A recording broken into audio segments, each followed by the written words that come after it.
There are so many other things by which we express that we are still under the trap of a bad Mooladhara. The way you dress up, the way you walk, the way you sit, the way you talk, the way you behave,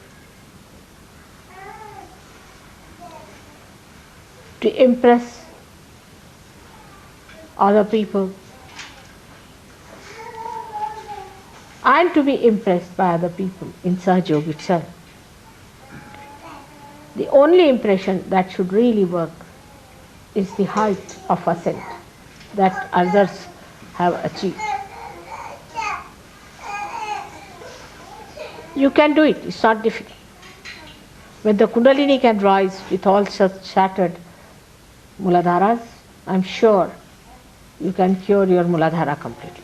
But your question is first of all of strengthening the Mooladhara, for which I think you all have to go into a kind of a tapasya. That's why I say sometimes that the Western people should take less of meat, especially the red meats and beefs and horses and dogs and I don't know what else you eat.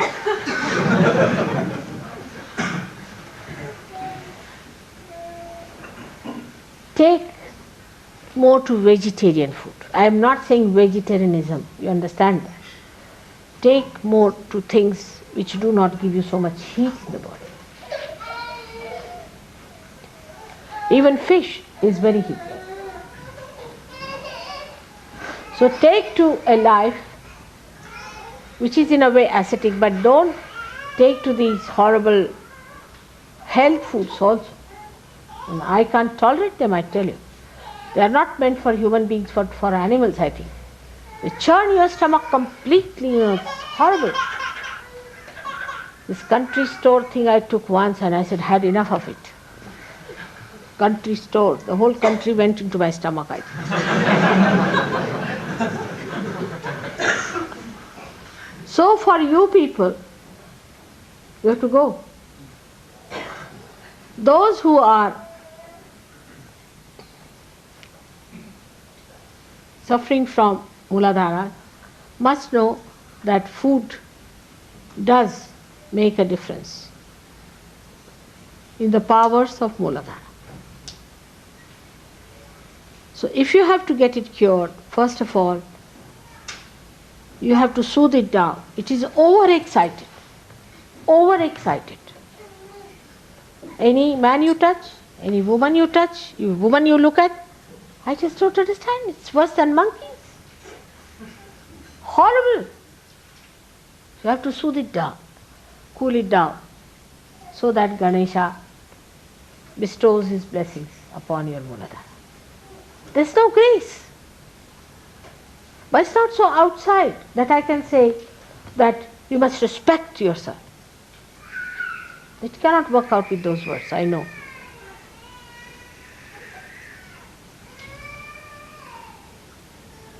You have to sit down,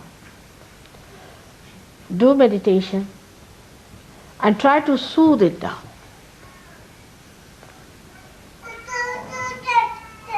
I'll discuss with Gavin and I'll tell him what things can be done about it, because I can't tell you in the open like this. But still, this is all physical. Mentally, you must be on the watch to see where does this mind go to dirty things. Why does it always go to this sensation?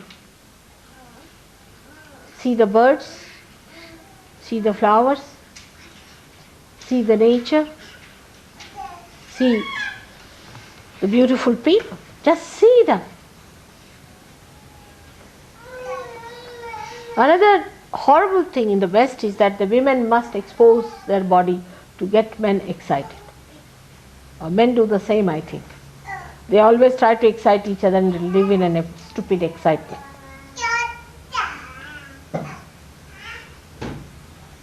You have to expose beautiful things like flowers, beautiful ornaments. All right. But you are not a thing. It's your private.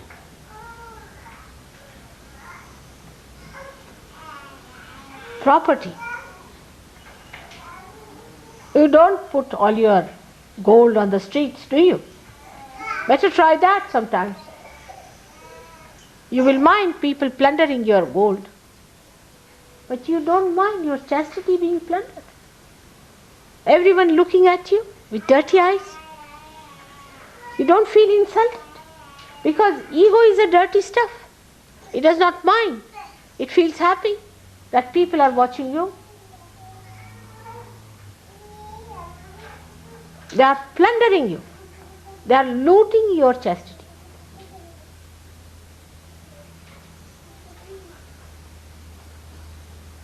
But Saj Yogis are not like that.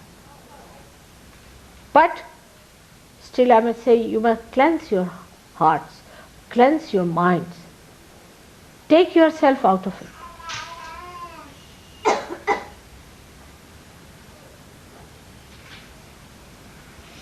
The minds are very funnily placed. And that's why the greatest complications there are in the brains of people. They are very confused. Very confused people. Because there is no wisdom in this kind of life. To become just a sex-oriented personality. It is actually just the other way round. If you are money-oriented, you want to preserve money. If you are possession-oriented, you want to preserve it. If you get one little antique piece, you want to preserve it. And why not this property of yours, which is the highest of all, to be preserved, to be adorned, to be worshipped?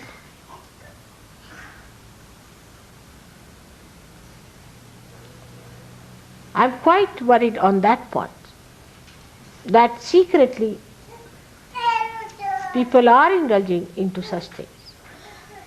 And they are hypocritical sometimes.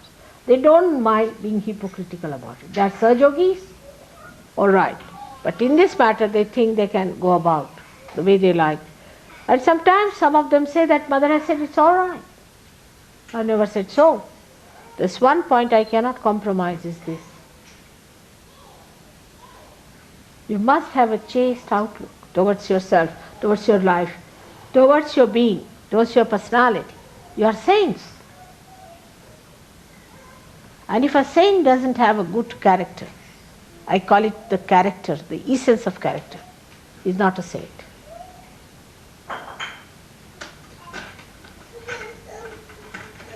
So this purity has to be maintained. There cannot be any compromise on that. You cannot hit at the roots of everything. If it works out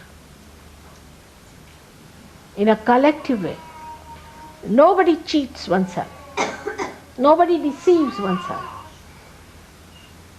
and puts the mind into right track of ascent, thinking about the ascent, how you are going to rise, thinking of the moments when you had the joy, thinking of the day when you met me first, thinking of all the other beautiful and holy things. Your mind can be cleansed. And whenever such a thought comes in, you have to say, not this, not this, not this. It's more mental than physical, I tell you. I know it's difficult, but if you can get realization, why not this also? You all have to understand that there is no compromise on this. And a day may come, if you continue with it, you will be thrown away completely, just like any other devil is thrown out. So there is no compromise. Tell yourself. Don't deceive yourself. Don't cheat yourself. You cannot ascend. If there is any lurking thing within you, you will be dragged down, because that's your weakness. You will become weaker and weaker and weaker.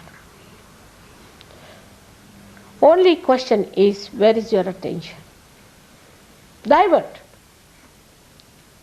Divert your attention. First you will need some exercise, some effort, and afterwards it will come automatically.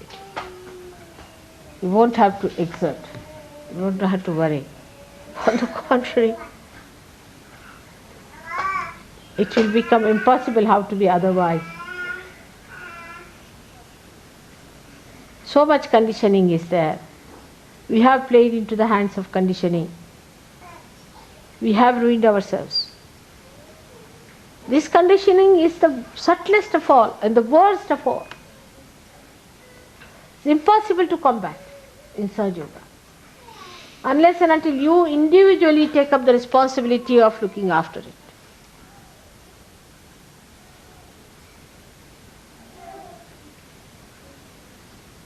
Mooladhara is one of the most delicate and the most powerful chakra. It has so many folds and it has so many dimensions. If your Mooladhara is not all right, your memory will fail. If your Mooladhara is not all right to begin with, your wisdom will fail.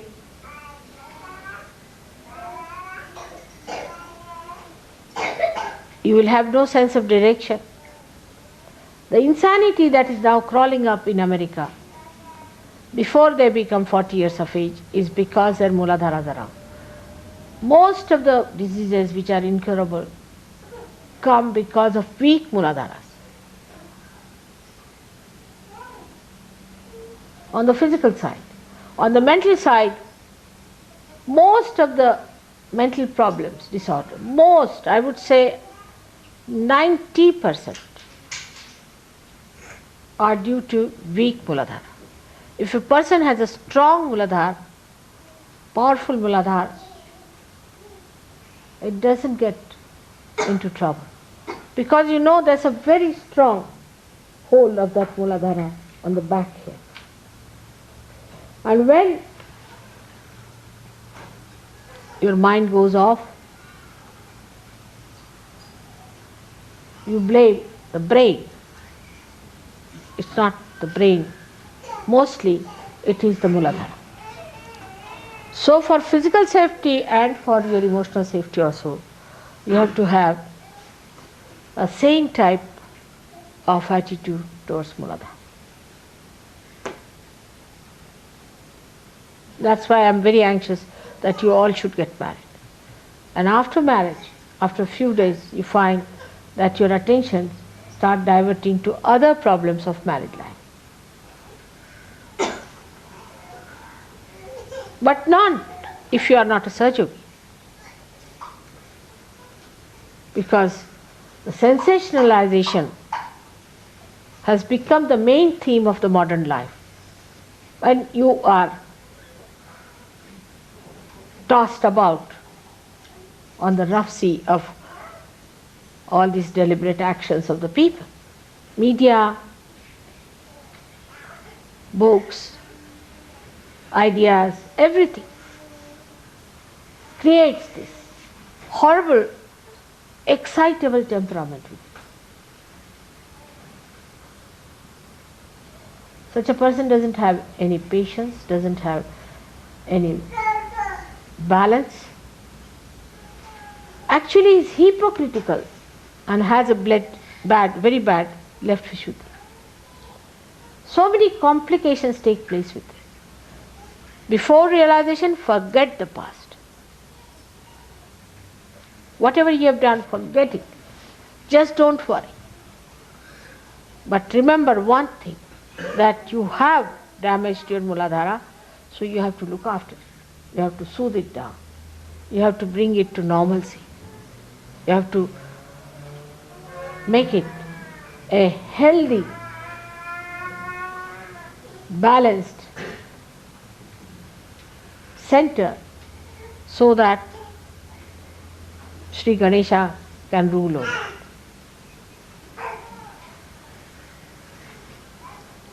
talking about Sri Ganesh, vibrations become too much for me. We talk of innocence, but to awaken innocence within ourselves, we must be on the full watch, on the full alertness about our minds.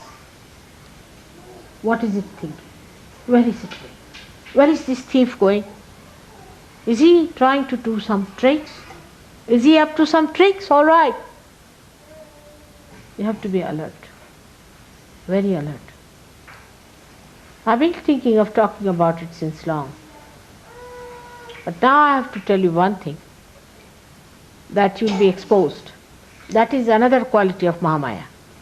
She'll expose you. You'll be exposed if you try to play tricks with me. With me means with your Kundalini. If you try to play tricks with your Kundalini, you'll be exposed. And you'll be ashamed of yourself.